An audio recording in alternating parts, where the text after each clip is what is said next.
नमस्कार, मैं हूं नगमा सहर। संसद ने कृषि से जुड़े अहम विधेयकों को पास कर दिया है। पहले लोकसभा और फिर राज्यसभा में ये बिल पास हो चुके हैं और अब उन पर राष्ट्रपति के हस्ताक्षर का इंतजार है, जिसके बाद वो कानून बन जाएंगे।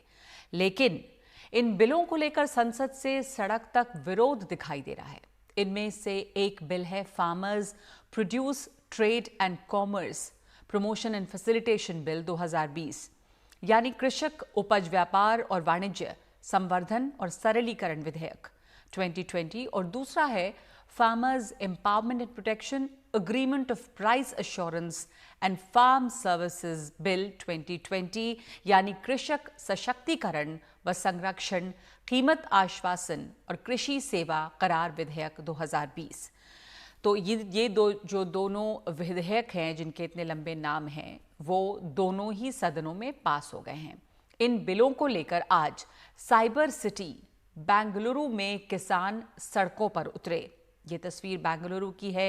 यहाँ पर इन लोगों के साथ में कई जाने माने लोगों के नेतृत्व में एक rally Bengaluru city railway station से फ्रीडम पार्क तक निकाली गई। इस रैली में 104 साल के स्वतंत्रता सेनानी HN दोरैस्वामी, स्वराज इंडिया के अध्यक्ष योगेंद्र यादव और जस्टिस HN नागमोहन समेत कई लोग मौजूद थे।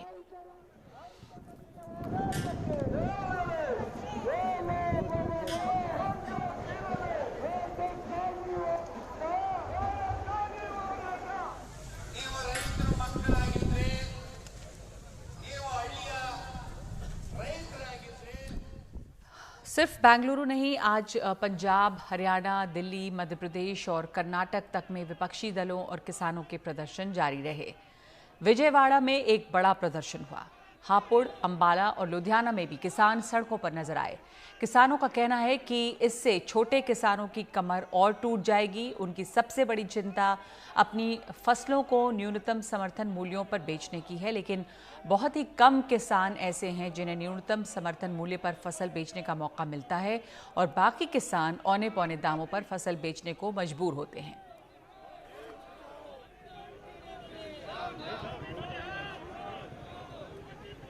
ये मजाक हो रहा है इस वक्त। इसलिए सवाल ये नहीं है कि सरकार MSP की क्या घोषणा कर देती है। प्रधानमंत्री कहते हैं MSP बरकरार रहेगी। इस देश का किसान पूछता है कि ये MSP आप दिलवाओगे कब? ये है न्यूनतम समर्थन मूल्य। MSP का मतलब है कि सरकार किसान को बोलती है कि देखो तुम अपनी फसल बोलो, कम से कम इतना तो तुम्हें मिलेगा, अगर ना मिले तो मेरे पास आ जाना।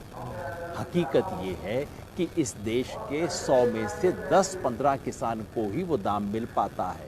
तो इसलिए आज किसान कह रहा है कि मुझे आप ये 3 बिल की सौगात मत दीजिए। ये तो हमने कभी मांगा नहीं, मेरे से बिना पूछे मेरे सर के ऊपर आप डाल रहे हो, ये तो मेरे पे पनिशमेंट है। आप मुझे केवल एक चीज दे दीजिए, MSP को लीगल राइट बना दीजिए। आप जो भी दाम डिक्लेयर करें सरकार की तरफ से, आप इतना सुनिश्चित कर दीजिए कि वो दाम मेरे को मंडी में मिल जाए। बताइए ये ठीक बात है कि नहीं? सरकार की दलील ये है कि इन कृषि बिलों से कृषि क्षेत्र में सुधार होगा, निजी निवेश से कृषि आधारित बुनियादी ढांचा मजबूत होगा और कृषि उपज को देश और दुनिया भर में पहुंचाने के लिए सप्लाई चेन बेहतर बनेगी, जिससे अंत में किसानों को ही फायदा होगा। सरकार के मुताबिक इसे छोटे किसानों को ध्यान में रखकर बनाया गया है, जो अभी अपनी उपज को लेकर ज्यादा मोलभाव नहीं कर पाते और जिन्हें बिचौलियों के भरोसे रहना होता है। यही नहीं, उन्हें तकनीक में निवेश और उत्पादन बढ़ाने के लिए भी पूंजी नहीं मिल पाती। इन बिलों से किसान अपनी उपज को APMC मंडियों के बाहर भी जिसे वो चाहे बेच सकते हैं। मैंने उस समय भी कहा था MSP जारी रहेगी। जो भारत सरकार ने कहा, जो नरेंद्र मोदी जी ने कहा, वो MSP घोषित करके उसको आज हमने प्रमाणित किया है। और मैं आपके माध्यम से सारे देश को ये कहना चाहता हूं कि MSP भी जारी रहेगी, APMC भी जारी रहेगी और APMC के बाहर किसान अपने उत्पादन का उचित मूल्य प्राप्त करने के लिए किसी भी स्थान, किसी भी राज्य, किसी भी व्यक्ति को किसी भी कीमत पर बेचने के लिए स्वतंत्र है। इससे किसानों की उपज के लिए प्रतियोगिता बढ़ेगी और उन्हें बेहतर दाम मिलेंगे। सरकार ये कह रही है कि बहुत कॉम्पिटिटिव प्राइस पर बेचेंगे किसान अपनी फसल को। सरकार की इन दलीलों के बीच विपक्ष का विरोध जारी है, तो सरकार ने आज रबी की 6 फसलों के लिए न्यूनतम समर्थन मूल्य का ऐलान कर दिया है। गेहूं का न्यूनतम समर्थन मूल्य 50 रुपए बढ़ा दिया गया है और 1975 रुपए प्रति क्विंटल कर दिया गया है। चना का न्यूनतम समर्थन मूल्य 225 रुपए बढ़ाकर 5100 रुपए प्रति क्विंटल हो गया है और मसूर का न्यूनतम समर्थन मूल्य 300 रुपए बढ़ाया गया है और 5100 रुपए प्रति क्विंटल किया गया है। सरसों का न्यूनतम समर्थन मूल्य 225 रुपए बढ़ाकर 4650 रुपए प्रति क्विंटल कर दिया गया है। जौ का न्यूनतम समर्थन मूल्य 75 रुपए बढ़ाया गया है और 1600 रुपए प्रति क्विंटल कर दिया गया है और तिलहन में शामिल कुसुम का न्यूनतम समर्थन मूल्य 112 रुपए बढ़ाकर 5327 रुपए प्रति क्विंटल कर दिया गया है। खास बात यह है कि सरकार ने 1 महीने पहले ही न्यूनतम समर्थन मूल्य बढ़ाने का ये ऐलान कर दिया है और इसके पीछे उसकी कोशिश किसानों की नाराजगी को थामने की है। उधर प्रधानमंत्री ने भी आज शिलान्यास तो बिहार की योजनाओं का किया, लेकिन किसानों को संबोधित करना वो नहीं भूले। उन्होंने कहा कि विपक्ष किसानों को गुमराह कर रहा है। देश में अभी तक किसानों से जुड़ी जो व्यवस्था और कानून थे, उनसे किसानों के हाथ पांव बंधे हुए थे। इन कानूनों की आड़ में देश में ऐसे ताकतवर गिरोह पैदा हो गए थे जो किसानों की मजबूरी का फायदा उठा रहे थे। प्रधानमंत्री ने भरोसा दिलाया कि न्यूनतम समर्थन मूल्य खत्म करने की व्यवस्था पहले की तरह ही बनी रहेगी। नए कृषि सुधारों ने देश के हर किसान को ये आजादी दी है कि वो किसी को भी कहीं पर भी अपनी फसल, अपने फल सब्जियां अपनी शर्तों पर बेच सकता है। और मैं यहां स्पष्ट कर देना चाहता हूं कि ये कानून, ये बदलाव कृषि मंडियों के खिलाफ नहीं है। कृषि मंडियों में जैसे काम पहले होता था वैसे ही अब भी होगा। इस बीच कृषि बिलों के मुद्दे पर सरकार से बाहर होने वाली पार्टी शिरोमणि अकाली दल ने इस मुद्दे पर आज राष्ट्रपति को एक ज्ञापन सौंपा है और अपनी शिकायत उनके सामने रखी। शिरोमणि अकाली दल कोटे से मोदी सरकार में शामिल हरसिमरत कौर पहले ही मंत्रिमंडल से इस्तीफा दे चुकी हैं। तो क्या है कृषि से जुड़े इन बिलों में ऐसा कि एक तरफ इनका विरोध हो रहा है और दूसरी तरफ इनका समर्थन? इस बारे में ज्यादा जानकारी के लिए हमारे साथ 3 खास मेहमान हैं। हमारे साथ होंगे भारतीय किसान यूनियन के राकेश टिकैत, कृषि मामलों के जानकार देवेंद्र शर्मा और जाने माने कृषि अर्थशास्त्री अशोक गुलाटी। सबसे पहले हम अशोक गुलाटी जी से बात करते हैं। अशोक गुलाटी जी हमारे साथ इस वक्त मौजूद हैं और अशोक गुलाटी जी, मैं आपसे सबसे पहले तो यही पूछना है और समझना चाहती हूँ कि क्यों एक 2 हिस्सों में पूरा बट गया है ये जो किसान बिल के आने के बाद में किसान भी बटे हुए हैं, पॉलिटिकल पार्टीज जो हैं वो भी बटी हुई हैं। एक पक्ष कह रहा है कि ये कृषि क्षेत्र के उदारीकरण की तरफ पहला कदम है, दूसरा कह रहा है ये किसान विरोधी है। तो आपका क्या स्टैंड है इस पर और आप कैसे देखते हैं इसे? ये किसानों के लार्जर इंटरेस्ट में है, हित में है, कंज्यूमर्स के भी हित में है, क्योंकि जब तक कृषि वस्तुओं की एक सप्लाई लाइन ठीक तरह से नहीं बनेगी तो फार्मर को कम कीमत मिलती है और कंज्यूमर को हायर कीमत देनी पड़ती है। उसको ठीक करने के लिए, दुरुस्त करने के लिए ये ज़रूरी है कि जो प्रोसेसर्स हैं या एक्सपोर्टर्स हैं या रिटेलर्स हैं वो डायरेक्ट फार्मर से खरीदें और बीच की जो इंटरमीडिएशन कॉस्ट है, जो कमीशन फीस हैं, मंडी टैक्सेस हैं और उसके ऊपर सेस के ऊपर सेस लगाई जाती है, तो वो सब खत्म हो या कम हो, कंपटीशन क्रिएट हो। अब इसमें एक तो ये आर्थिक कहानी है, दूसरी है पॉलिटिक्स की कहानी। आप कह रहे हैं पूरा देश विभाजित हो गया, मुझे बताइए साउथ में या वेस्ट में कौन से फार्मर्स ने प्रोटेस्ट किया है या ईस्ट में कौन से फार्मर्स प्रोटेस्ट कर रहे हैं?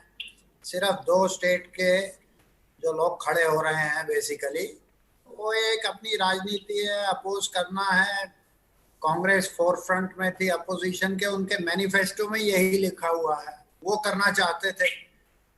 तो ये तो देश की राजनीति ऐसी है कि इसको समझना हमारे बस की नहीं है। चलिए ठीक है, राजनीति को छोड़ देते हैं। देश की राजनीति इस तरह की है कि समझना जो इसको मुश्किल है। कुछ लोग शायद सिर्फ विरोध करने के लिए विरोध कर रहे हैं, लेकिन एक एग्रीकल्चर इकोनॉमिस्ट के तौर पे आप ये बताइए कि ये बिल किसानों के लिए किस तरह से फ़ायदेमंद साबित होगा, क्योंकि आपने ये कहा कि ये जो किसान हैं ज़्यादातर पंजाब हरियाणा के और ख़ास तौर पर पंजाब के किसान जो हैं वो विरोध प्रदर्शन कर रहे हैं, विरोध दिखा रहे हैं। क्यों पंजाब में ये ज़्यादा है? पंजाब क्यों नहीं साथ जाना चाहता है इस बिल के? वहाँ क्या है ऐसा खास? देखिए, सबसे बड़ी कहानी क्या है कि एक मिस इन्फॉर्मेशन कैंपेन इसके साथ चलाई गई है जबरदस्त, कि ये वाले बिल आने से आपकी प्रोक्योरमेंट खत्म कर दी जाएगी, एमएसपी को उड़ा दिया जाएगा। और पंजाब का फार्मर पिछले 50 साल से एमएसपी पे अपनी व्हीट और राइस बेचता है और एफसीआई को बेचता है, और उसी में स्टेट अपना इतना टैक्स और कमीशन लगा देता है कि उनको 5,000 करोड़ रुपए घर बैठे मिल जाते हैं। तो वो जो है, इसमें स्टेट का रेवेन्यू का कुछ लॉस होता है, लेकिन जो कॉम्पिटिटिवनेस है वो खत्म हो जाती है वीट की। आज हमारी वीट एक्सपोर्टेबल नहीं है क्योंकि इतना हाई कॉस्ट बीच में लग जाती है। दूसरा ये है कि फार्मर का मार्केट रिस्क उसमें कम हो जाता है, जो भी है वो एफसीआई को दे दो। और एफसीआई कितना लेगी? आज अगर उसका buffer stock norm 41 million tonne का है और देश में 1 जुलाई को 94 मिलियन टन का स्टॉक पड़ा हुआ था, तो वो सब इनएफिशिएंसी है सिस्टम की, जो आप और मैं टैक्स के थ्रू झेल रहे हैं। ये चीजों को कम किया जाए और फार्मर को जो देना है वो डायरेक्ट इन्वेस्टमेंट सब्सिडी दे दीजिए, और ना एमएसपी सिस्टम जाएगा ना प्रोक्योरमेंट जाएगी। ये एक मिस इन्फॉर्मेशन क्रिएट कर दी गई फार्मर्स, ये है कि जी कल हमारा कोई खरीदेगा नहीं, ये कहाँ से? Politics, nothing else. तो आप कह रहे हैं कि ये सिर्फ जो है वो पॉलिटिक्स है, तो क्या कौन लोग इनको, उनका क्या इंटरेस्ट है जो पॉलिटिक्स उस पर कर रहे हैं? क्योंकि क्या ऐसा लगता है कि जो मोनोपोली रही है मंडियों पर, क्या उन्हें डर है कि वो ख़त्म हो जाएगा, इसलिए इस मोनोपोली को बचाए रखने के लिए किया जा रहा है? बिचौलिए जो हैं, मिडलमैन जो हैं, उनकी भूमिका पर क्या असर पड़ेगा? जो आड़ती हैं उनकी भूमिका पर किस तरह का असर पड़ रहा है? क्या मंडियों में किसानों पर उनका जो एकाधिकार रहा है उसको ख़त्म होने का डर है? बिल्कुल सही बात है, क्योंकि उसका ऑब्जेक्टिव ही उस मोनोपोली को तोड़ने का है। मुझे बताइए कि एफसीआई अगर पंजाब से व्हीट और राइस खरीद रही है तो बिचौलिए का काम क्या है बीच में? है क्या वो ऐसी चीजें कर रहा है जिसके कारण उसको 2.5% वहां पे ना कोई ऑक्शन होती है ना दूसरा कोई खरीदार है? एफसीआई ने खरीदना है, मंडी में वो ला रहा है, मंडी सरकार की है, और 2.5% उसको कमीशन दे दीजिए। और 2.5% पे नहीं रुकता, स्टेट अपना 6% और ऐड कर देता है उसके ऊपर, तो 8.5% एफसीआई को ज्यादा देना पड़ता है ऑन टॉप ऑफ एमएसपी। किस बात का? तो उसके ऊपर प्रेशर पड़ेगा, कंपटीशन बढ़ेगा। This is like old days of Indian airlines के एक ही मोनोपोली है, इसी पे जाइए और हायर कीमत पे टिकट मिलेगी और लोअर सर्विस होगी। अब 5 एयरलाइन और आ गई तो कंपटीशन होगा। एपीएमसी में भी रिफॉर्म कीजिए। तो इसलिए जो बीच में इंटरमीडिएशन कॉस्ट है वो जब कम होगी, उसका कुछ फायदा फार्मर को जाएगा और कुछ फायदा कंज्यूमर को भी जाएगा। अच्छा, ठीक है। You are making the whole system more efficient. ठीक है, आप कह रहे हैं कि इंटरमीडिएशन कॉस्ट जो है वो कटेगी, तो जो सिस्टम है वो और एफिशिएंट होगा, वो और कारगर होगा। लेकिन जो एक डर जो लोग इसका विरोध कर रहे हैं उनकी तरफ से कि ये डर जताया जा रहा है कि जो छोटे किसान हैं, जिसकी संख्या हमारे देश में बहुत बड़ी है, वही ज़्यादा हैं, और जो मध्यम किसान हैं उनका बड़ा सवाल है कि उनको वो जो हैं वो इससे एक तरह से बाहर हो जाएंगे और जो कारोबारी हैं वही मजबूत होंगे, वो लोग पीछे छूट जाएंगे। एक तरह से कॉर्पोरेटाइजेशन जो है वो हावी हो जाएगा। तो क्या जो छोटे किसान हैं, जो मध्यम किसान हैं, उन्हें इससे डरना चाहिए? जहां से विरोध आ रहा है, किसान पंजाब का देश का सबसे बड़ा किसान है, छोटा किसान नहीं है। हाँ। देश में अगर एवरेज होल्डिंग साइज 1.08 हेक्टेयर्स है तो पंजाब में 3 हेक्टेयर से ऊपर है एवरेज। ऐसे ऐसे किसान बैठे हैं जिनके पास 5-5 हजार एकड़ बैठे हुए हैं लेके। आप कहते हैं कि छोटे किसानों को, छोटा किसान तो बेचारा मार्केट को देख रहा है और वहां पे ही आड़तीए फंसे हुए हैं ज्यादा, तो वहां उसी को ब्रेक करने के लिए ये छोटे किसानों का, जैसे फार्मर प्रोड्यूसर ऑर्गेनाइजेशंस बने साथ में, जैसे कोऑपरेटिव मिल्क कोऑपरेटिव्स बनी थी, वो प्राइम मिनिस्टर ने अनाउंस किया 10,000 फार्मर प्रोड्यूसर कंपनीज या ऑर्गेनाइजेशंस बनेंगी, इंफ्रास्ट्रक्चर डेवलपमेंट जो एग्रीकल्चर के लिए है 1 लाख करोड़ उसके लिए अनाउंस किया है। तो वो रास्ता है जाने का जो मार्केट फ्रेंडली भी है, और ये इस मोनोपोली को खत्म तो नहीं कर सकता लेकिन कंपटीशन जरूर क्रिएट करेगा। तो या तो ये सुधारें अपने आप को एपीएमसी में और टैक्सेस और कमीशंस कम करें, और नहीं तो over a period of time, जैसे इंडियन एयरलाइंस का शेयर 100% हुआ करता था, आज 25% नहीं है, तो वो उस तरह से होगा और कंज्यूमर को चॉइस मिलेगी, फार्मर को चॉइस मिलेगी।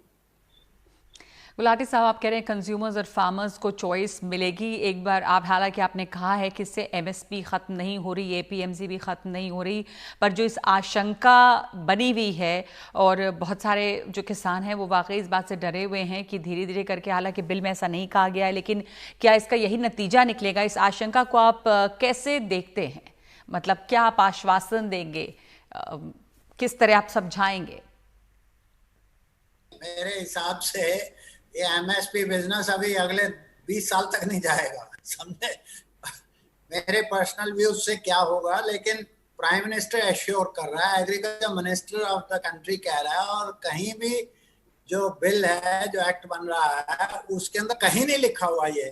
तो आप किस तरह से कह सकते हैं अपना मनगढ़ंत कि ये खत्म हो जाएगा? तो कल आप कहना शुरू कर दीजिए आसमान नीचे गिरेगा, तो उसका कोई मतलब है? ये मिस इन्फॉर्मेशन कैंपेन है, इसीलिए मैं कह रहा हूँ इसमें ज्यादा पॉलिटिक्स है, और वो किया ठीक है, जिसको करना है वो करे, लेकिन इसमें कहीं विधेयक में ये लिखा नहीं हुआ, जितना बिल्स हैं कहीं भी ये नहीं लिखा हुआ कि आपका एमएसपी बंद कर दिया जाएगा। जी जी, धन्यवाद आपका अशोक गुलाटी साहब। आपने अशोक गुलाटी को सुना। देवेंद्र शर्मा जी हमारे साथ जुड़े हैं, कृषि मामलों के जानकार। अशोक गुलाटी ये कह रहे हैं कि ये मिस इन्फॉर्मेशन कैंपेन है, ये तो वैसी बात होगी आप कह दें कि आसमान गिर जाएगा, और मान लें जब प्रधानमंत्री आश्वासन दे रहे हैं कि एमएसपी खत्म नहीं हो रही है और एपीएमसी भी बनी रहेगी, उनका वजूद मंडियों का बना रहेगा, तो क्यों इस बात को उठाया जा रहा है? देवेंद्र शर्मा, आपने सुना गुलाटी साहब के तर्कों को, आप इस पर क्या कहेंगे कि बेबुनियाद है, ये सिर्फ पॉलिटिक्स के लिए हो रहा है? ये देखिए, बहुत सालों से कुछ हमारे देश के इकोनॉमिस्ट कॉर्पोरेट्स का एक एजेंडा लेके बैठे थे कि उनको चाहिए कि भाई ये एमएसपी खत्म हो और एपीएमसी को हटाया जाए। मैंने बहुत सी रिपोर्ट्स देखी हैं, बहुत से अध्ययन देखे हैं, और वही एक ब्रांड ऑफ इकोनॉमिस्ट है जो ये कहता है कि हमारे देश में जब तक ये एमएसपी रहेगी, जब तक ये एपीएमसी रहेगी, तब तक जो है हमारे जो प्राइस रियलाइजेशन है किसानों की वो नहीं हो पाएगी। बल्कि एक सीएसीपी ने एक अच्छा टेबल भी प्रेजेंट किया था कि भाई मार्केट फ्रेंडली स्टेट्स कौन से हैं एग्रीकल्चर में, तो उसमें बिहार टॉप पे था और पंजाब सबसे बॉटम पे था। और बिहार आप जानते ही हैं बिहार का अभी तक भी क्या हाल है, और हम जानते हैं कि 2006 में एपीएमसी एक्ट वहां पर हटा दिया गया था, और 14 साल में हमें ये बताया गया था कि यहाँ पर प्राइवेट इन्वेस्टमेंट आएगा, यहाँ पर प्राइवेट मंडियां बनेंगी, प्राइस रियलाइजेशन होगा, यानी प्राइसेस ज्यादा मिलेंगे। 14 साल हो गए हैं, वो मिराकल तो हुआ नहीं। उस समय भी इकोनॉमिस्ट बहुत एक्साइटेड थे, और उस समय ये कहा गया था कि साहब Bihar will be the harbinger of a new revolution in India, Punjab पीछे रह जाएगा, अब देश के लिए रोल मॉडल बिहार बनेगा। ये 2006 की मैं बात कर रहा हूँ, आज 14 साल हो गए हैं, कोई साल नहीं बीतता जब वहां के ट्रेडर्स जो हैं वो इलीगली अपना प्रोड्यूस लाके पंजाब और हरियाणा में बेचते हैं, क्योंकि बिहार में दाम नहीं मिलता। अगर पंजाब में 1925 रुपए गेहूं का दाम है, तो बिहार में 1500-1400 ये रेट मिलता है। तो अगर ये 14 साल के बाद, and this is a lost 1.5 decade, आप ये देखिए जब हमने रिवर्स माइग्रेशन देखा अभी, तो उसमें अधिकतर लोग जो हैं वो जो चल कर गए हैं या बसों से गए हैं, जहां भी गए हैं वो अधिकतर बिहार और ईस्टर्न यूपी में गए हैं। अगर वो 14 साल में बिहार ने पंजाब को फॉलो किया होता, कि उन्होंने एक नेटवर्क ऑफ मंडीज बनाया होता, और किसानों को एमएसपी दिया होता, और क्योंकि उनकी 80% पॉपुलेशन जो है वो एग्रीकल्चर से जुड़ी हुई है, लेकिन मैं दावे से कह सकता हूँ कि वहां पर जो रिवर्स माइग्रेशन हमने देखा है या वहां से आउट माइग्रेशन जो देखते हैं वो बहुत कम हो देवेंद्र जाता है। शर्मा जी, माफ कीजिएगा, आपको मैं बीच में टोक रही हूँ क्योंकि बिहार की ही एक मिसाल देकर मैं आपसे सवाल पूछना चाहती हूँ। आपने कहा बिहार अगर पंजाब के मॉडल पे होता तो वो किसानों की ये बदहाली नहीं होती। बिहार ने एपीएमसी एक्ट को 2006 में हटा दिया। आज के इंडियन एक्सप्रेस का एक लेख है जो एक्सप्लेन्ड में बड़े बहुतों से कोट किया गया ट्विटर पे भी, और हरीश दामोदर ने लिखा, इसमें बिहार का ही एग्जाम्पल दिया गया है कि गुलाब मंडी है पूर्णिया डिस्ट्रिक्ट में, और वो अभी भी जो मेज की फसल है वो सबसे ज्यादा वही मंडी हैंडल कर रही है। तो मंडियां तो एग्जिस्ट कर ही रही हैं, दाम वहां पे मिल रहे हैं। तो बिहार का ही एग्जाम्पल देके उसका जो विपरीत तर्क है वो ये साबित कर रहे हैं कि जो इसे डर है। ये जो आपने कहा है नगमा जी, ये देखिए, ये एक जो ये एक सारी जो बहस हो रही है या सारा ये बात कही जा रही है, आप उसको समझने की कोशिश करिए। मंडियां हैं, इसका मतलब क्या हुआ? एपीएमसी की मंडियां नहीं है, वो रेगुलेटेड मंडियां नहीं। वहां पर यह है कि कोशिश की है सरकार ने वहां पर सेटअप करने की उसके बाद में, लेकिन उसके बाद क्या हुआ? अभी भी हम देख रहे हैं कि वीट की प्रोक्योरमेंट है वो 1% से कम है। आप ये किसी क्रॉप गुलाब का एग्जाम्पल ले लेंगे, कहीं पर आप क्वेश्चन का एग्जाम्पल ले लेंगे, ये ठीक है, कहीं पर हो सकता है उसकी मार्केट हो, लेकिन ब्रॉडली हम जानते हैं कि एक नबार्ड की एक स्टडी आती है, वो कहती है कि रूरल हाउस होल्ड इनकम है बिहार में वो 7,000 रुपए के आसपास है, जबकि पंजाब में वो 21,000 रुपए के आसपास है। मैं भी चाहता हूं कि बिहार का किसान पंजाब के किसान के बराबर आए, और अगर ये क्यों नहीं आ सका, क्योंकि हमने 14 साल जो उनका जो लॉस जो 1.5 डिकेड है वो, मैं आपके पास वापस आऊंगी। देवेंद्र जी, मैं भारतीय किसान यूनियन से हमारे साथ टिकैत साहब भी जुड़े हुए, राकेश टिकैत साहब, आप किसानों पर भारतीय किसान यूनियन का इस पर क्या नजरिया है? कैसे आप देख रहे हैं इसको? इसके फायदे, इसका नुकसान क्या नजर आ रहा है आपको? देखो, इससे नुकसान नहीं होगा, और गुलाटी जैसे लोग अगर दिल्ली में कोर्टों में बैठ के और किसान के भाग्य का फैसला करेगा तो देश तो बर्बाद होगा, क्योंकि हम इनको बहुत दिन से जानते हैं। जिस तरह की ये पॉलिसी सरकारों को बताते हैं, ये पहले वाली सरकार में भी यही लोग थे, और जो इस वाली सरकार में भी यही पॉलिसी में कह रहे हैं कि ये तो कांग्रेस के भी, ये तो कांग्रेस के भी मैनिफेस्टो में रहा, कांग्रेस भी करना चाहती थी, तो आज क्यों इसको कांग्रेस विरोध कर रही है? ये इसी तरह के तो पॉलिसी मेकर है ना, तो ये देश तो बर्बाद होगा अगर इस तरह के लोग दिल्ली की चमकीली कोठियों में बैठ के और किसान के भाग्य की किताब लिखेंगे तो देश तो बर्बाद होगा। आज भी एमएसपी पे रेट बढ़ाए हैं जी, रेट तो ये गेहूं का रेट ये 7,000 रुपए क्विंटल करते हैं, जब खरीदी नहीं होगी तो कागजू में रेट बढ़ाने से कोई फायदा है? टिकैत सब लोगों का एक सवाल है क्या जी? टिकैत साहब, मैं आपसे ये कह रही हूँ कि चूंकि गुलाटी साहब अभी हमारे साथ मौजूद नहीं है, अपनी बातों को या जो आप उनके ऊपर आरोप लगा रहे हैं कि वो इस तरह की पॉलिसी बनाते हैं अपने को डिफेंड करने, तो उनको छोड़ के अगर हम तथ्य पे बात करें कि इससे आपकी चिंता है क्या, कैसे नुकसान पहुंचा रहा है? क्योंकि ये बात भी सामने आ रही है कि इससे किसानों से अगर सीधी खरीद होती है तो एक कंपटीशन क्रिएट होता है, और ये जरूरी है इस तरह का कंपटीशन क्रिएट होना, पर आपको क्या समस्या दिख रही है इसमें? मैं ये कह रहा हूं कि जब तक उसका एक बैरिगेटिंग नहीं होगा, एक उसका पिंक पॉइंट नहीं होगा कि इससे नीचे पे खरीद नहीं होगी, और वो पिंक पॉइंट है सरकार की एमएसपी।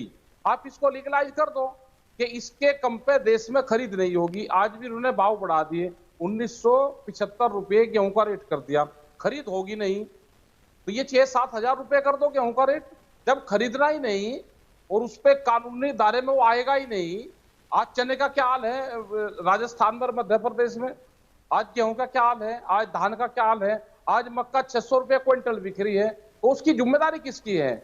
अगर सरकार ने रेट तय किया है और मार्केट में अगर कम है तो भाव अंतर दे। मैं आपसे एक बात पूछना चाहती हूँ टिकैत साहब, हमने अभी योगेंद्र यादव को कुछ देर पहले सुना और वो एक सिंपल बात कह रहे थे, तो बात समझ में ये आती है कि वो कह रहे हैं कि जो एमएसपी है अगर सरकार उसे लीगल कर दे, क्योंकि एमएसपी पर भी हमारे देश के बहुत बड़ी तादाद में किसान मिनिमम जो न्यूनतम समर्थन मूल्य उस पर भी नहीं अपनी फसल बेच पाते, तो इस एमएसपी को अगर आप एक तरह से बाइंडिंग करते हो तो ये बड़ी बात होती है। तो मैं आपसे यही जानना चाह रही हूँ, भारतीय किसान यूनियन क्या चाहता है इस समय, जिस सूरत में ये बिल है उसमें आप क्या बदलाव चाहेंगे, या क्या आपका सुझाव है कंस्ट्रक्टिव कि ये हो जाए तो ये बिल हम विरोध इसका नहीं करेंगे? ये पहले एमएसपी को ही जोड़ दो उसमें, भाई एक ही तो सवाल है किसान का। हाँ। आप इसमें एमएसपी को तो कंटिन्यू वो तो करवा बार दो, इसको बार जोड़ दो। एग्रीकल्चर मिनिस्टर, ये कृषि मंत्री कह रहे हैं, प्रधानमंत्री नहीं, कह रहे नहीं, हैं वो ये कह रहे हैं कि एमएसपी तो खत्म कहीं नहीं किसी ने होगी। कहा ही नहीं कि हट रही है, तो क्यों आपको आशंका है? और एमएसपी तो हट जाएगी जब ये बिकेगी नहीं, मंडियां खत्म होगी। आज हरियाणा और पंजाब में सबसे ज्यादा आंदोलन क्यों हो रहे हैं? क्योंकि मंडी सेक्टर वहां पे पूरा मजबूत है। आज यहाँ से 500 किलोमीटर तक का किसान हरियाणा की मंडियों में अपना धान और गेहूं बेचता है। उसको पता है कि जो सरकार का रेट है उस पर हमारी खरीद हो जाएगी। आपने जो पंजाब के किसानों की बात की, एक मिनट टिकैत साहब, आपने जो पंजाब के किसानों की बात की, एक विरोधाभास सा ये दिखता है कि जो भी इसका विरोध कर रहे हैं, देवेंद्र शर्मा जी, वो ये कह रहे हैं कि जो हमारे छोटे किसान हैं, जो मझौले किसान हैं, वो इससे दरकिनार हो रहे हैं, उनके ऊपर बोझ और बढ़ेगा, वो पिसेंगे। पर विरोध जो हो रहा है वो पंजाब से ज्यादा हो रहा है, जहां पर सबसे ज्यादा बड़े किसान हैं, अमीर किसान हैं, तो उनको क्या समस्या है? फिर हम कैसे छोटे और उन किसानों की बात कर रहे हैं? देवेंद्र जी से मैं समझना चाह रही हूँ इस बात को, और ये भी कि जो अभी छोटे किसानों पे हावी हैं मिडलमैन, जो बिचौलिए हैं, अगर इनमें बदलाव करते हैं तो वो तो वैसे ही हावी रहेंगे। तो कैसे भला हो रहा है हमारे छोटे किसानों का ऐसे में? देखिए, अभी आपने देखा होगा कि एक clip, video clip Sushma Swaraj ji का सब जगह सर्कुलेट हो रहा है, जब उन्होंने पार्लियामेंट में कहा था कि भाई हमारा जो धोती कुर्ते वाला जो मिडिलमैन है उसके ऊपर सब दोष देते हैं, लेकिन जो उन्होंने ये नहीं कहा कि जो टाई सूट वाला मिडिलमैन है उसको सब लाइक करते हैं। ये क्या कारण है? मैं मानता हूं कि भाई एपीएमसी मंडी के अंदर कई त्रुटियां आ गई हैं और हम कह रहे हैं कि एपीएमसी को रिफॉर्म करो, एपीएमसी को ठीक करना है। इसका मतलब ये नहीं कि एपीएमसी को हटाना हमारा रोल होना चाहिए। जो मिडिलमैन अभी आएगा, क्या वॉलमार्ट मिडिलमैन नहीं है? क्या अमेजॉन मिडिलमैन नहीं है? सूट बूट का मिडिलमैन छोड़ के धोती कुर्ता वाला मिडिलमैन बना रहे हैं। मेरी बात सुन, एक मिनट नगमा जी, बात करने दीजिए मुझे। तो मैं आपसे कह रहा हूं कि क्या वो सब मिडिलमैन नहीं है? क्या वो अपना कमीशन नहीं लेके जाएंगे? क्या कारण है कि हमने सिर्फ ये लोगों को इंप्रेस करने के लिए, बताने के लिए? मैं मानता हूं कि इसमें कुछ कमियां हैं, लेकिन ये सिस्टम इतना सालों से इतना अच्छा सेटअप है पंजाब में, और वो मॉडल मुझे लगता है कि वो सारे देश में जाना चाहिए। कुछ हमारे देश के इकोनॉमिस्ट हैं, और ये अभी नहीं हो रहा, ये बहुत सालों से हो रहा है। अगर आपने उनको फॉलो किया हो, वो डेलिबरेटली इतने सालों से कह रहे हैं और वो कभी डिबेट में नहीं आएंगे, वो अपना भाषण देके चले जाएंगे। मैं चाहता हूं कि let's have a public debate. कोई कमी की बात थोड़ी है, क्यों डरते हैं वो, क्यों नहीं आ सकते वो सामने, देश के सामने? लेट्स डिबेट कि जो बात वो कर रहे हैं, that model has failed in Bihar, that model has failed in America. जहां से ये कट एंड पेस्ट किया गया है ये मॉडल अमेरिका में या यूरोप में, मैं एक मिनट इंटरफेयर कर रही हूँ, आप ही से सवाल मैं समझना चाह रही हूँ। आपने जो बात अभी की कि ये मॉडल फेल कर रहा है, और जिस तरह से ये मॉडल अभी चल रहा था वो अच्छा मॉडल था, तो फिर जो इसका काउंटर सवाल ये भी है कि अच्छा था तो फिर हमारे किसान इतने बदहाल थे, इसमें कुछ कमियां तो थी, बहुत दिनों से कांग्रेस के भी मैनिफेस्टो में था कि इसको बदलने के लिए, तो क्या सुधार इसमें होना चाहिए था? इसका जवाब यह है कि शांता कुमार कमेटी ने, नगमा जी, एक बार कहा था कि देश के सिर्फ 6% किसानों को एमएसपी मिलता है, 94% किसान जो हैं वो मार्केट के ऊपर डिपेंडेंट थे। बल्कि मैं ये सवाल काउंटर आपसे करना चाहता हूं कि 94% फार्मर्स जब मार्केट के ऊपर डिपेंडेंट थे, तो मुझे बताइए कि अगर मार्केट इतनी अच्छी है कि अब हम कह रहे हैं कि 100% फार्मर्स उसके ऊपर आ जाएं, तो ये मार्केट 94% फार्मर्स डिपेंडेंट होते हुए आज एग्रीकल्चर क्राइसिस इतना भयंकर क्यों है? ये बताएं हमें। मार्केट तो 94% फार्मर्स में उसको उसी को कह रहे थे ना, तो क्या कारण है? ये मत चाहिए कि भाई एमएसपी जो था उन्होंने नहीं लिया, ऐसा नहीं था। हमने एमएसपी सिर्फ 7,000 एपीएमसी मंडीज हैं देश में, जबकि 42,000 मंडियां चाहिए, वो हमने नहीं एक्सपेंड की। हमने एमएसपी सिर्फ 2 फसलों पे दिया, गेहूं और धान पे, वो भी जैसा आपने कहा पंजाब, हरियाणा या कुछ एक और स्टेट में हुआ। हमने एमएसपी 23 फसलों पे अनाउंस किया, लेकिन किसी भी फसल पे और गेहूं और धान को छोड़ के एमएसपी नहीं मिलता। देवेंद्र शर्मा जी, इसमें एक जो बात कही जा रही है कि सिर्फ पॉलिटिकल है विरोध जो है इसका, अगर आप आर्थिक पहलू देखें तो अलग है, और ये विरोध इसलिए हो रहा है क्योंकि इसमें पॉलिटिक्स है और ये मिस इन्फॉर्मेशन कैंपेन है एमएसपी और एपीएमसी भी। ये बात जो है बड़ी इंटरेस्टिंग है जो आपने कहा कि पॉलिटिकल है। पॉलिटिकल तो होगा, उसको हम उसमें नहीं लेके आ रहे हैं, लेकिन इसमें ये इकोनॉमिकल इशू है, और हमें लगता है कि इकोनॉमिक्स की भी डिवाइड है। आप सिर्फ पॉलिटिशियन की डिवाइड मत सोचिए, इकोनॉमिक्स की डिवाइड है। जो इकोनॉमिस्ट कॉर्पोरेट के साथ देते हैं वो इस बात को सपोर्ट करते हैं कि देश में ओपन मार्केट हो। ये बड़ा दुर्भाग्य है इस देश का। मैं वही बता रहा था आपको कि जो ओपन मार्केट अमेरिका और यूरोप में फेल हो चुकी है 7 दशकों के बाद, कि आज अमेरिका के किसानों के ऊपर $425 बिलियन की बैंकरप्सी है। ठीक है, तो आप कह रहे हैं कि अर्थशास्त्रियों में भी ये डिवाइड है, जो बड़े कॉर्पोरेट्स बहुत जबरदस्त डिवाइड का है। साथ दे और रहे ये भी हैं हमें वो जानना इसका है कि समर्थन करते हैं ओपन competition- मार्केट का। किसानों का जो समर्थन कर रहे हैं वो कह रहे हैं कि ओपन मार्केट ना हो, लेकिन ये भी सवाल उठता है कि जब भी ओपनिंग अप इकोनॉमी की हुई थी तो विरोध होता है, पर वो जरूरी है। और इसकी मिसाल जो है इंडियन एयरलाइंस की मोनोपोली को खत्म करने को लेकर भी दिया गया। बहरहाल इस समय प्राइम टाइम में हमारे सब पास इतना ही समय है। शुक्रिया आपका देवेंद्र शर्मा जी और टिकैत साहब अपनी बात रखने के लिए कि क्या इसके तर्क हैं और क्या इसका दूसरा पहलू है। प्राइम टाइम में इस वक्त हम ब्रेक ले रहे हैं और फिर आपको किसानों की ग्राउंड रिपोर्ट दिखाएंगे।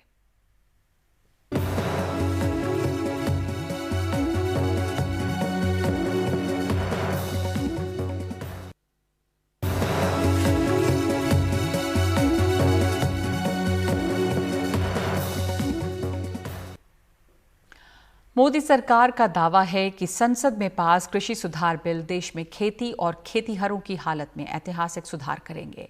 इन विधेयकों से कई राज्यों के किसानों में नाराजगी दिख रही है। उन्हें चिंता है कि उन्हें न्यूनतम समर्थन मूल्य मिल पाएगा या नहीं। वैसे भी अब भी सभी किसानों को पूरी उपज का न्यूनतम समर्थन मूल्य नहीं मिलता है। मध्य प्रदेश के मुख्यमंत्री कह चुके हैं कि बिलों का विरोध करने वाले किसानों को भड़का रहे हैं। ऐसे में मध्य प्रदेश के किसान क्या सोच रहे हैं, अनुराग द्वारी की ये रिपोर्ट। अभी तो ये अंगड़ाई है, आगे और लड़ाई है। किसानों की मौत का फरमान वापस लो, वापस लो, वापस लो। किसानों की मौत का फरमान वापस लो, वापस लो, वापस लो। जुल्मी जब तक जुल्म करेगा, सरकार किसानों से डरती है। राष्ट्रीय किसान मजदूर महासंघ के बैनर तले भोपाल में ये किसान विधानसभा घेरने निकले।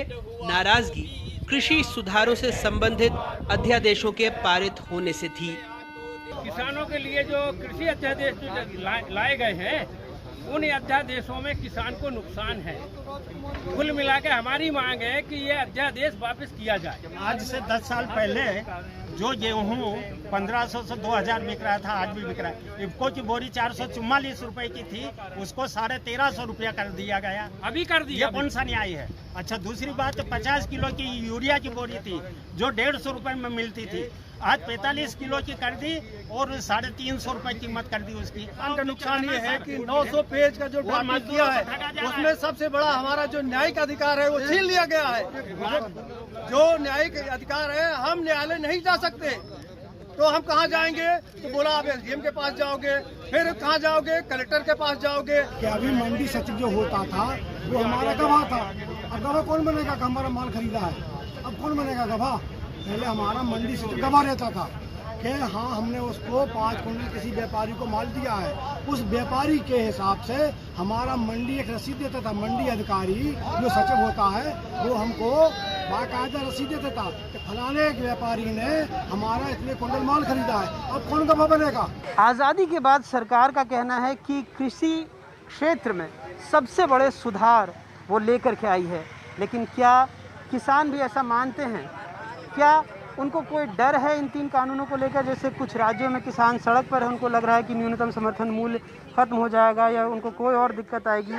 क्या है सर कि जैसे जो मंडी से जो किसान अनाज बेचता है वो सुरक्षित रहता है। अब बाहर किसान की मजबूरी, वो कहाँ पे ले जाएगा, कहाँ कर बेचेगा, और मंडी है। दो व्यापारी देगा तो दो में घाटा में नहीं रहेंगे, किसान घाटा में नहीं रहेंगे। मंडी रहे तो व्यापारी आपस में साठ गांठ करके कहते केनाथ के एक व्यापारी एक बनियो करे मनमानी। समर्थन मूल्य हो या व्यापारी खरीदे 2500-3000 के बीच में गेहूँ बेचना चाहिए, कुल मिला के बात है। लेकिन हर किसान खुश है ऐसा भी नहीं। हम तो साहब मंडी बेचते हैं। मंडी बेच रहे हो? हाँ, बिल्कुल डर है। डर है? कैसा डर है कि कई का तो 1400 ही मंगे, कई का 1500 मंगे। मनमान्य भाव है, वो मनमान्य भाव लगाएगा वो। हम अक्सर ये सुनते आए हैं कि कृषि भारतीय अर्थव्यवस्था का इंजन है, लेकिन हकीकत क्या है? रामनगर में युवा किसान बिल के खिलाफ हैं, लेकिन पुरानी पीढ़ी को लगता है ये किसानों के लिए अच्छा है। गेहूँ पिछले साल 2000 के बिकते थे, इस समय आज 1400 रुपये बिक रहा है। आपके मन में क्या डर है कि क्या वाकई ये कानून लागू होने के बाद ये 1400 रुपये यथावत, मतलब आपको कभी एमएसपी मिलेगा ही नहीं? नहीं सर, इसमें एमएसपी मिलना शायद लग नहीं रहा है मेरे को कि एमएसपी मिलेगा इसमें। आपको भी डर है क्या इस तरह का जो जैसे आपके युवा साथी ने, आपको भी लग रहा है कि हाँ, ऐसा लग रहा है। सरकार जो कह रही है कि मंडी आप कहीं भी जाके बेच लो। हाँ, वो में लाभ है, हमें हमारी इच्छा है तो हम बम्बई बेचा, कहीं भी बेचा तो हमें दाम अच्छा मिले। हालांकि तेज सिंह जैसे बड़े किसानों का कहना है ये बिल किसानों के खिलाफ है। ये गलत है, किसानों के हित में नहीं। क्यों, ऐसा क्यों? मंडी में ऐसा था, अगर किसान का माल नहीं खरीदते हैं, एक बार नीलाम करने के बाद व्यापारी बदल जाता है तो मंडी बोर्ड को कहते हैं, मंडी बोर्ड उस पर दबाव डालता है तो खरीद सकते हैं। अब बाहर होगा तो किस पे दबाव बनाएंगे, क्या करेंगे, कोई वो नहीं। कोई व्यापारी नहीं आएगा सर, नहीं आएगा। तो आपको लग रहा है कि ये किसी काम के नहीं है जो सुधार किए हैं? हाँ, नहीं है किसी काम। कन्हेरिया में न तो किसान डरे हैं, न ही सुधारों को लेकर आशान्वित हैं। उनकी तकलीफ कुछ और है। कोई भी डर नहीं है, ना कछु भी नहीं है साहब, और ना पैदा होवे इतो हम घोर भी नहीं करा। हमारे यहाँ के जो रोजी रोटी चल रही है साहब, पेट भर रहा है, और ना तो कोई आज तक सरकारी कानून है हमारे कने, और ना सरकार से हमें लाभ मिलो साहब। सर हमारे मन में तो डर एक ही है, पानी नहीं रहेगा तो ऐसे ही रहेंगे ना पूरा गाँव। कारोबारियों का दावा है सरकार ये सब बड़ी कंपनियों के दबाव में कर रही है। ऐसा देखने में आया है कि इस तरह के प्रयोग हुए, लेकिन वो सक्सेस नहीं हुए। कई जगह कॉन्ट्रैक्ट फार्मिंग भी हुई और किसानों से बोल दिया कि आप बावला लगाओ, और जब उसकी फसल आ गई वो खरीदने नहीं आए, और उसके लिए उसके ऊपर एक्ट में कोई पाबंदी नहीं है कि आप लोगे या नहीं। इसके अलावा एक्ट में ये बोल जरूर रहे मुंह से, लेकिन एक्ट में मिनिमम सपोर्ट प्राइस का कहीं कोई जिक्र नहीं है। हम सब आज 50-100 वर्षों से ये व्यापार कर रहे हैं, और हमारे पास ये पूरी पीढ़ी हमने इस बिजनेस में खपा दी, और आज अचानक हम कहाँ जाएंगे, क्या ढूंढेंगे हम? तो ये तो है, हालांकि हम मेहनत करेंगे, कुछ भी काम ढूंढ लेंगे, लेकिन इसमें कुल मिला के किसान का नुकसान है, छोटे और मध्यम व्यापारियों को हटाकर, और ये नेशनल कंपनी का जो एकाधिकार करना चाह रहा है, इसमें अधिकतर मध्यम वर्ग का नुकसान है। सरकार का दावा है कि कृषि क्षेत्र में इन सुधारों से किसानों का जीवन सुधरेगा, उन्हें उपज का उचित मूल्य मिलेगा, आय बढ़ेगी, जीवन स्तर सुधरेगा, कृषि के बुनियादी ढांचे में सुधार होगा। विरोध समर्थन एक जगह है, लेकिन एक तथ्य ये भी है कि इन सुधारों के प्रति किसानों को न बहुत ज़्यादा जागरूक बनाया गया, न उन्हें कुछ बताया गया। इस गांव में ब्रजेश नगर जो सीहोर जिले में आता है, यहाँ पर किसानों की बस एक ही आशंका है।